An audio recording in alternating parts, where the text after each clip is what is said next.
Halo, salam sehat.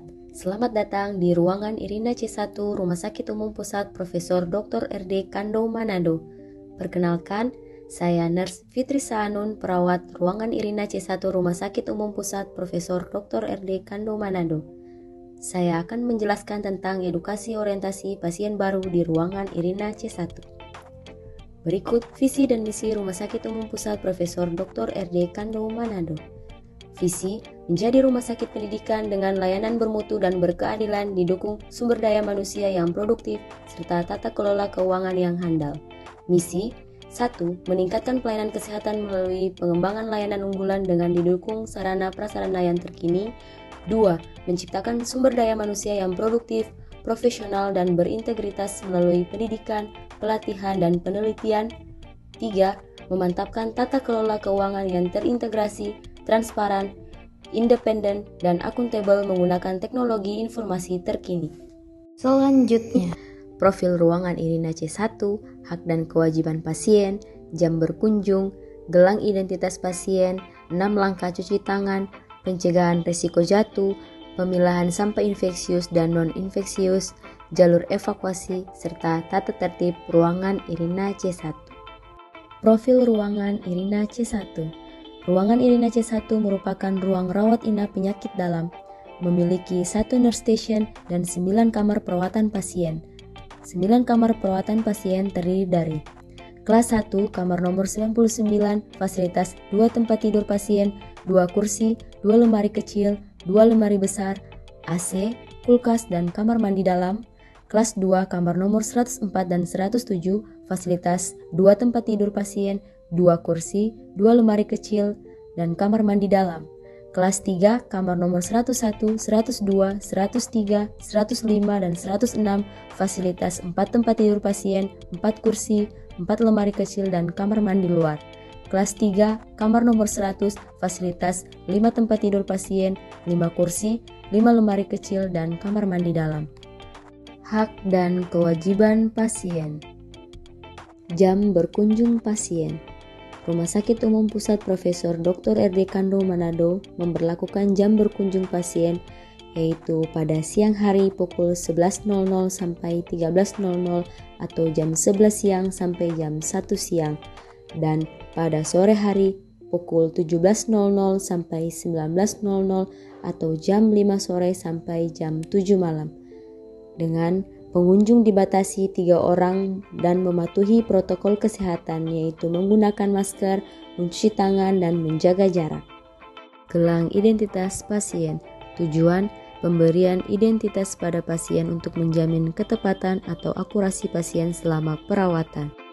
Gelang berwarna biru untuk pasien laki-laki, gelang berwarna pink untuk pasien perempuan, gelang dengan stiker berwarna kuning untuk pasien risiko jatuh tinggi, gelang dengan stiker berwarna merah untuk pasien alergi, gelang dengan stiker berwarna ungu untuk pasien DNR atau do not resuscitate.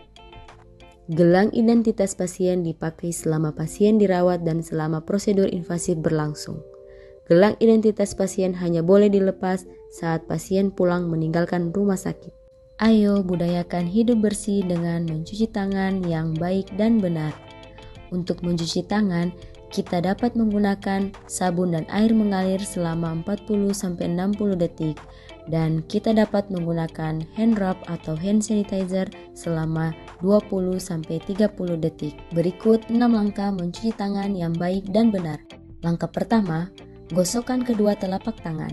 Langkah kedua, gosok punggung dan sela-sela jari tangan kiri dan tangan kanan dan sebaliknya. Langkah ketiga, gosok kedua telapak tangan dan sela-sela jari.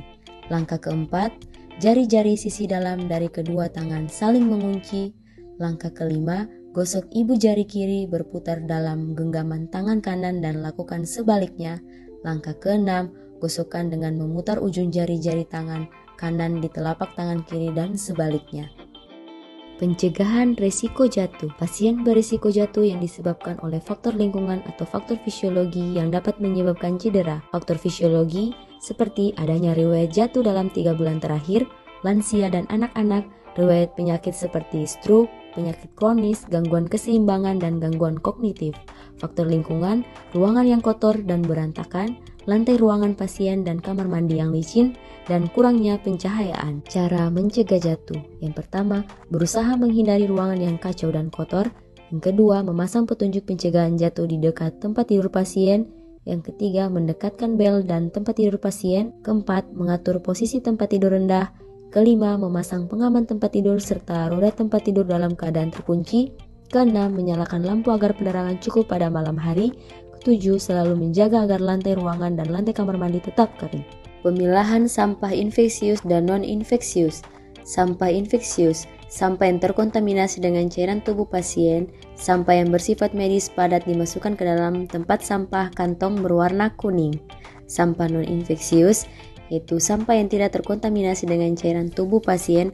Sampah yang berasal dari rumah tangga dimasukkan ke dalam tempat sampah kantong berwarna hitam. Jika mendengar suara bel atau sirine di rumah sakit, pertanda ada kejadian bencana, kebakaran, atau gempa bumi. Bila terjadi kebakaran, jangan panik, ikuti instruksi perawat, keluar melalui pintu keluar sesuai petunjuk jalur evakuasi menuju ke titik kumpul aman. Bila terjadi gempa bumi, jangan panik, merunduk dan berlindunglah di bawah meja, berpegangan dan mendekatlah pada tiang-tiang kokoh yang berada di ruangan.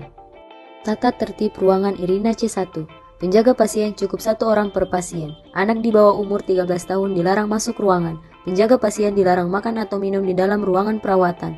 Dilarang merokok di area rumah sakit. Menjaga keamanan dan ketertiban dan kebersihan ruang perawatan.